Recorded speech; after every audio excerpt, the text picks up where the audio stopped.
ഏയ് നീയൊക്കെ രണ്ടോ A ഡിവിഷനിൽ പഠിക്കുന്ന അജിനെ പിടിച്ച് അടിച്ചാ. ഓ അവരെണ്ണം ചോദിച്ചു 2 കൊടുത്ത്. എന്ത് അവൻ ആരാന്നറിയോ? ഏയ് അവനാരായാലും നമുക്കെന്ത്? നിനക്കൊക്കെ അവന്റെ ചേട്ടൻ ആരാന്നറിയോ? അവന്റെ ചേട്ടനാരാ? സിനിമ അറിഞ്ഞ? അതൊക്കെ പോട്ട് അവന്റെ ചേട്ടന്റെ കൂട്ടുകാരൻ ആരാന്നറിയോ?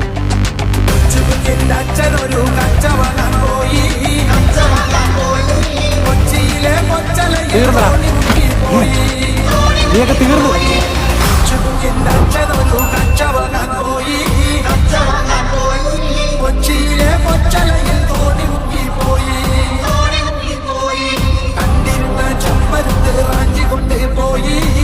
ആരവൻ അടിച്ചത്? എന്റെ പെങ്ങളെ പറയണ ഇനി അടിക്കും ഞാൻ അവനാ. ആണോടാ? ഇല്ലണ്ണ, സത്യമായിട്ട് എനിക്ക് അവളെ അറിയത്തൊന്നുമില്ല. അണ്ണനാണ് സത്യം. നീയൊക്കെ ഇവിടെ കൊണ്ട് നിർത്തിക്കും. ഇനി അവനെ തൊട്ടാ തൊട്ടാ നീ എന്തിനാ